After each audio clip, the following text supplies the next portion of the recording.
ಮುಖ್ಯಮಂತ್ರಿಗಳು ಜಿಲ್ಲಾ ಉಸ್ತುವಾರಿ ಸಚಿವರುಗಳಿಗೆ ಆಯಾ ಜಿಲ್ಲೆಯ ತಾಲೂಕುಗಳಿಗೆ ಹೋಗಿ ಬರ ಪರಿವೀಕ್ಷಣೆ ಮಾಡಬೇಕು ಅಂತೇಳಿ ಹೇಳಿದ್ದಾರೆ. ಸೊ ಹಾಗಾಗಿ ಇವತ್ತು ಮತ್ತು ನಾಳೆ 2 ದಿವಸ ನಾನು ನಮ್ಮ ಮೈಸೂರು ಜಿಲ್ಲೆಯಲ್ಲಿ ಎಲ್ಲೆಲ್ಲಿ ಮಳೆಯ ಕೊರತೆ ಆಗಿದೆ ಅಂಥ ತಾಲೂಕುಗಳಿಗೆ ಭೇಟಿ ನೀಡಿ ಬರ ಪರಿವೀಕ್ಷಣೆ ಮಾಡ್ತಾ ಇದ್ದೀನಿ. ಸೊ ಹಾಗಾಗಿ ಈಗ ಮೈಸೂರು ಉಸ್ತುವಾರಿ ಸಚಿವರಾಗಿ ಮೊದಲು ತಾತ್ಕಾಲಿಕವಾಗಿ ಮಾಡಿದರು, ಈಗ ಬಹುತೇಕ ಖಚಿತ ಆಗಿದೆ. ಹಾಗಾಗಿ ಮೊದಲನೇ ಬಾರಿ ಮೈಸೂರು ಉಸ್ತುವಾರಿ ಸಚಿವನಾಗಿ ಮೈಸೂರಿಗೆ ಬಂದಿರೋದರಿಂದ ಮೊದಲು ನಮ್ಮ ಈ ಉರುಲಿಂಗ ಪೆದ್ದ ಮಠಕ್ಕೆ ಬಂದು ಇಲ್ಲಿ ಜ್ಞಾನಪ್ರಕಾಶನ ಸ್ವಾಮಿಗಳ ಆಶೀರ್ವಾದ ಪಡೆದು ನಂತರ ನಮ್ಮ ಸುತ್ತೂರು ಮಠಕ್ಕೂ ಹೋಗಿ ಅಲ್ಲೂ ಆಶೀರ್ವಾದ ಪಡೆದು ನಂತರ ಎಲ್ಲ ತಾಲೂಕುಗಳಿಗೆ ಹೋಗ್ತಾರೆ. ಈಗಾಗಲೇ ಹೇಳಿದ್ನಲ್ಲ, ಮೈಸೂರು ಉಸ್ತುವಾರಿ ಸಚಿವರು ತಾತ್ಕಾಲಿಕವಾಗಿ ಕೊಟ್ಟಿದ್ರು. ಸಚಿವ ಸಂಪುಟ ಪುನರ್ ವಿಸ್ತರಣೆ ಆದಮೇಲೆ ಮತ್ತೆ ಮೈಸೂರು ಉಸ್ತುವಾರಿ ಸಿಗುತ್ತಾ ಇಲ್ವೋ ಗೊತ್ತಿರಲಿಲ್ಲ. ಹಾಗಾಗಿ ನಾನು ಅಧಿಕೃತವಾಗಿ ಎಲ್ಲೂ ಹೋಗಿರಲಿಲ್ಲ. ಈಗ ಮೈಸೂರು ಉಸ್ತುವಾರಿನೇ ಭೌತಿಕ ಖಚಿತ ಆಗಿರೋದ್ರಿಂದ ನಾನು ಮೊದಲನೇ ಬಾರಿ ಮೈಸೂರು ಉಸ್ತುವಾರಿ ಸಚಿವನಾಗಿ ಬಂದಿರೋದ್ರಿಂದ ಮಟ್ಟಿಗೆ ಭೇಟಿ ಕೊಟ್ಟಿದ್ದೆ. ಈಗಾಗಲೇ ನಮ್ಮ ವರಿಷ್ಠರು ಯಾರ್ಯಾರು ಅಸಮಾಧಾನಿಸಿದ್ದಾರೆ ಅವ್ರನ್ನೆಲ್ಲ ಹೋಗಿ ನೇರವಾಗಿ ಭೇಟಿ ಮಾಡಿ ಅವರ ಮನವೊಲಿಸುವಂಥ ಕೆಲಸ ಮಾಡಿದ್ದಾರೆ. ಸೊ ಹಾಗಾಗಿ ಯಾವುದೇ ಭಿನ್ನಮತ ಇಲ್ಲ, ಅದು ಶಮನ ಆಗುತ್ತೆ.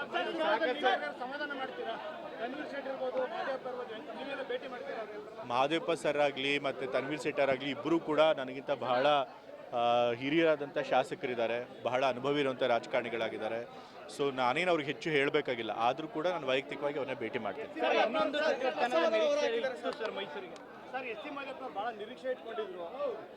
ಮಹಾದೇವಪ್ಪ ಸರ್ ಅವ್ರ ಹೆಸರನ್ನು ಕೂಡ ತಂದೆಯವರು ಕೊಟ್ಟಿದ್ರು ಲಿಸ್ಟ್ನಲ್ಲಿ.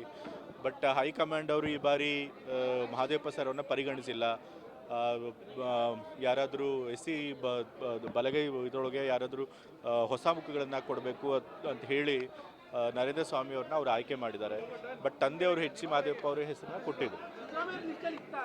ಹೌದು, ಅದು ನಾ ಹೇಳಾಯ್ತಲ್ಲ, ಮೊದಲನೇ ಲಿಸ್ಟಲ್ಲೂ ಕೊಟ್ಟಿದ್ರು, ಇವಾಗ ಕೊಡಬೇಕಾದ್ರೂ ಲಿಸ್ಟಲ್ಲಿ ಕೊಟ್ಟಿದ್ರು. ತಂದೆಯವರು ಸುಮಾರು 14 ಹೆಸರುಗಳನ್ನು ಕೊಟ್ಟಿದ್ರು. ಅದ್ರೊಳಗೆ ಮೊದಲನೇ ಹೆಸರು HC ಮಹದೇವಪ್ಪ ಸರ್ ಅವ್ರದ್ದಿತ್ತು. ವಿಶ್ವನಾಥ್ ಅವರು ಈ ಸುಮ್ಮನೆ ಏನಾದರೂ ಹೇಳ್ತಿರ್ತಾರೆ, ಅವ್ರಿಗಿಲ್ಲದೆ ಇರೋದು, ಅವರಲ್ಲಿ ಸಾಕ್ಷಿ ಇಲ್ಲ, ಆಧಾರ ಎಲ್ಲ ಏನಾದರೂ ಹೇಳ್ತಿರ್ತಾರೆ. ಈಗ ತಂದೆಯವರು ಎಲ್ರಿಗೂ ಗೊತ್ತಿರೋ ಹಾಗೆ ಜಮೀರ್ ಅವ್ರ ಬಗ್ಗೆ ಏನೂ ಶಿಫಾರಸ್ ಮಾಡಿರಲಿಲ್ಲ. ಸೊ ಹಾಗಾಗಿ 2 ಮುಸ್ಲಿಂ ಸ್ಥಾನಗಳು ಖಾಲಿ ಇತ್ತು. 2ರಲ್ಲಿ ಒಂದು ತನ್ವೀರ್ ಸೇಠ್ ಅವ್ರನ್ನ ಮಾಡ್ಬೋದಾಗಿತ್ತು. ಆದರೆ ಹೈಕಮಾಂಡ್ ಅವರು ಬೇರೆ ಬೇರೆ ಕಾರಣಗಳಿಗೋಸ್ಕರ ಜಮೀರ್ ಅವರೇ ಈ ಬಾರಿನೂ ಆಯ್ಕೆ ಮಾಡಬೇಕು ಮಂತ್ರಿಯಾಗಿ ಅಂತೇಳಿ ಅವರು ಆಯ್ಕೆ ಮಾಡಿದ್ದಾರೆ. ಹಾಗಾಗಿ ತನ್ವೀರ್ ಸೇಠ್ ಅವ್ರಿಗೆ ತಪ್ಪಿದೆ. ಸೊ ಇದರೊಳಗೆ ತಂದೆಯವ್ರದ್ದೇನು ಕೈವಾಡ ಇಲ್ಲ. ಅದು ನನಗೆ ಗೊತ್ತಿಲ್ಲ. ಬಟ್ ತಂದೆಯವರು ಒಟ್ಟು 14 ಜನದ ಹೆಸರು ಕೊಟ್ಟಿದ್ದರು. ನಾನು ಕೂಡ ಅದರೊಳಗೆ ನೋಡಿಲ್ಲ. ತಂದೆಯವ್ರನ್ನ ಹತ್ರ ಕೇಳಿದ್ದಷ್ಟೇ. ಕೆಲವರು ಹೆಸರು ಹೇಳಿದರು, ಈ ಥರ ಮಹಾದೇವಪ್ಪ ಸರ್ ಹೆಸರು ಕೊಟ್ಟಿದ್ದನ್ನು ಮತ್ತು ಇನ್ನೂ ಒಂದಷ್ಟು ಜನ ಹೆಸರುಗಳನ್ನು ಕೊಟ್ಟಿದ್ದನ್ನು ಹೇಳಿದರು. ಸೊ ಹಾಗಾಗಿ ಅದರೊಳಗೆ ಎಷ್ಟು ಜನದ ಆಗಿದೆ ನನಗೂ ಗೊತ್ತಿಲ್ಲ. ನಾನು ಹೇಳಿದ್ನಲ್ಲ, ಪೂರ್ತಿ ಲಿಸ್ಟ್ ನಾನು ನೋಡಿಲ್ಲ, ತಂದೆಯವ್ರ ಬಾಯಿಂದ ಕೇಳಿದ್ದಷ್ಟೇ. ನಾನು ಮಹಾದೇವಪ್ಪ ಸರ್ ಅವ್ರ ಹೆಸರು ಅಂತ ಕೇಳಿದಾಗ ಖಂಡಿತ ಇತ್ತು ಅಂತ ಹೇಳಿ.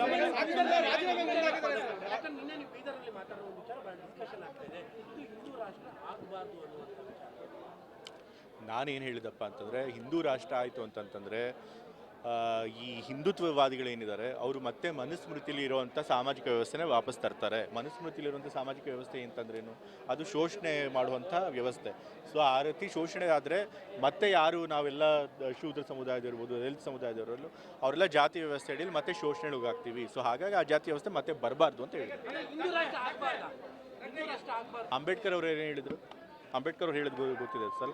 ಸೊ ಅದೇ ಕೋಟೆನೇ ನಾನು ಹೇಳಿದ್ದು, ಬೇರೆ ಇನ್ನೇನು ನಾನು ಹೊಸದಾಗಿ ಏನು ಹೇಳಿಲ್ಲ. ಅಂಬೇಡ್ಕರ್ ಅವ್ರು ಹೇಳಿದರು, if India becomes a Hindu rashtra there won't be it's more danger to the country, very dangers to the country ಅಂತ ಹೇಳಿದರು.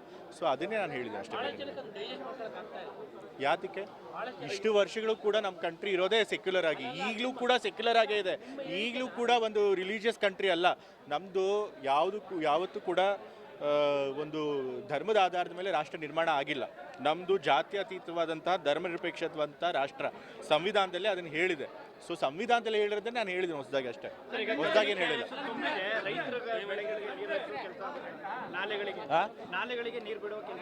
ಈಗಾಗಲೇ ಸರ್ವಪಕ್ಷಗಳ ಸಭೆಗಳಲ್ಲಿ ಕಾವೇರಿ ನೀರು ವಿವಾದದ ಬಗ್ಗೆ ಸರ್ವಪಕ್ಷಗಳ ಸಭೆಯವರು ಮುಖ್ಯಮಂತ್ರಿಗಳು ಕರೆದಾಗಲೂ ಕೂಡ ಅಲ್ಲೂ ಕೂಡ ತೀರ್ಮಾನ ಆಗಿದೆ. ಹೇಗಿದ್ದರೂ ಅಣೆಕಟ್ಟೆಗಳು ತುಂಬಿದೆ, ನ್ಯಾಚುರಲ್ ಆಗಿ ನೀರು ಹೊರಗಡೆ ಹೋಗುತ್ತೆ, ಹಾಗೆ ಕೆನಲ್ಗಳಿಗೂ ಕೂಡ ನೀರು ಬಿಡಬೇಕು ಅಂತೇಳಿ ತೀರ್ಮಾನ ಆಗಿದೆ. ಅದೇ ಸೂಚನೆಯನ್ನು ಮುಖ್ಯಮಂತ್ರಿಗಳು ಕೂಡ ಕೊಟ್ಟಿದ್ದಾರೆ. ಹಾಗಾಗಿ ಕೆನಲ್ಗಳಿಗೆ ನೀರು ಕಂಬಳ ವಿಚಾರದಲ್ಲಿ ಇನ್ನೂ ತೀರ್ಮಾನ ಆಗಿಲ್ಲ, ಬಟ್ ಎಲ್ಲ ತಯಾರಿ ನಡೀತಿದೆ. ಮುಖ್ಯಮಂತ್ರಿಗಳು ಇಲ್ಲಿ ನಡಿಬೇಕು ಅಂತಾರೆ, ಖಂಡಿತ ನಡೆಯುತ್ತೆ.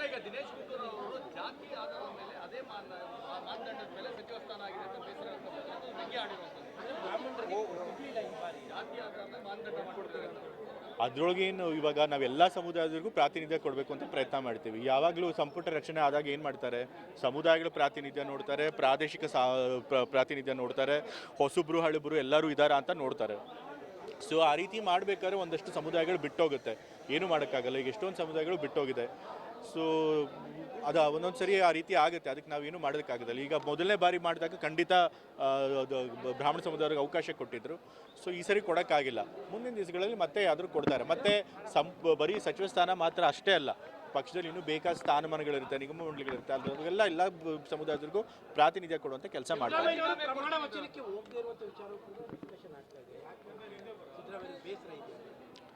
ನನಗೆ ಗೊತ್ತಿರೋ ಹಾಗೆ ತಂದೆಯವ್ರಿಗೆ ಏನಂತ ಹೆಚ್ಚಿನ ಅಸಮಾಧಾನ ಇಲ್ಲ. ಯಾಕೆ ಅಂತಂದರೆ ಅವತ್ತೇ ಅವ್ರದ್ದು ಹುಟ್ಟುಹಬ್ಬ ಇತ್ತು ಕೂಡ, ಮತ್ತು ಎಲ್ಲರೂ ಯಾರು ಪ್ರಮಾಣ ವಚನ ಸ್ವೀಕಾರ ಮಾಡಿದಂಥ ಮಂತ್ರಿಗಳು ಬಹುತೇಕ ಜನ ಬಂದು ಸಿದ್ದರಾಮಯ್ಯವ್ರನ್ನೂ ಕೂಡ ಕಂಡಿದ್ರು. ಅಪ್ಪ ಅವರೆಲ್ಲರಿಗೂ ಕೂಡ ಶುಭ ಹಾರೈಸಿದ್ದಾರೆ, ಸಂತೋಷದಿಂದ ಭೇಟಿ ಮಾಡಿದ್ದಾರೆ. ಸೊ ಹಾಗಾಗಿ ಅವ್ರಿಗೇನಂತ ಅಸಮಾಧಾನ ಇಲ್ಲ. ಹೋಗಲಿಲ್ಲ, ಅವರು ಹೋಗ್ಬಾರ್ದು ಅಂತ ಡಿಸೈಡ್ ಮಾಡಿದ್ರು. ಅದು ನೀವು ಅವ್ರನ್ನೇ ಕೇಳಬೇಕು. ಏನಕ್ಕೆ ನನಗೆ ಗೊತ್ತಿಲ್ಲ, ಅದನ್ನು ಹೈಕಮಾಂಡ್ ಅವರೇ ಡಿಸೈಡ್ ಮಾಡ್ತಾರೆ. ನಾನು ಕೇಳಕ್ಕೆ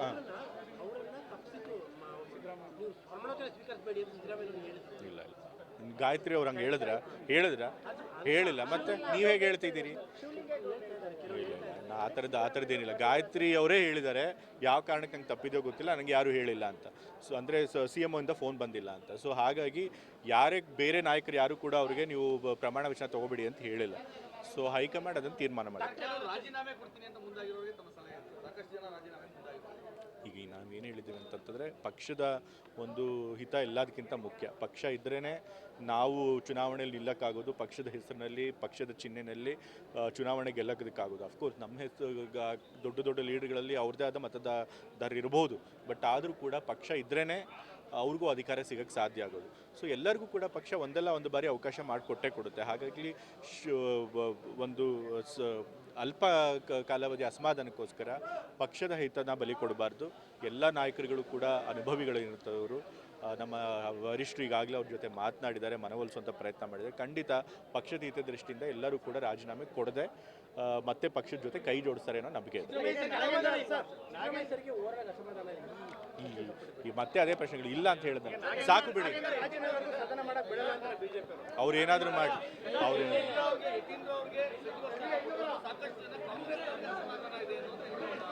ಅದು ಹೈಕಮಾಂಡ್ ತೀರ್ಮಾನ ಮಾಡಿದ್ದಾರೆ. ಏನಕ್ಕೆ ಈಗ ತಂದೆಯವರು ಮಧ್ಯದಲ್ಲೇ ಮುಖ್ಯಮಂತ್ರಿ ಸ್ಥಾನಕ್ಕೆ ಕೈ ಬಿಟ್ಟಾಗ ನಮ್ಮ ಸಮುದಾಯದವ್ರಿಗೆ ಸಹಜವಾಗಿ ಏನಾಗುತ್ತೆ, ಕೋಪ ಬರುತ್ತೆ, ಅಸಮಾಧಾನ ಆಗುತ್ತೆ. ಅದಾಗಬಾರ್ದು ಅಂತ ಹೇಳಿ ನನಗೆ ಕೊಟ್ಟಿದ್ದಾರೆ. ಸೊ ಯಾರ್ದೋ ಕಿತ್ಕೊಂಡು ಏನು ಕೊಟ್ಟಿಲ್ಲ. ಸೊ ಹಾಗಾಗಿ ನಮ್ಮ ಸಮುದಾಯದ ಕೋಟಾದಲ್ಲಿ ನಮಗೆ ಕೊಟ್ಟಿದ್ದಾರೆ. ಸೊ ಹಾಗಾಗಿ ಅದರಿಂದ ಬೇರೆ ಯಾರಿಗೂ ಅನ್ಯಾಯ ಆಗಿದೆ.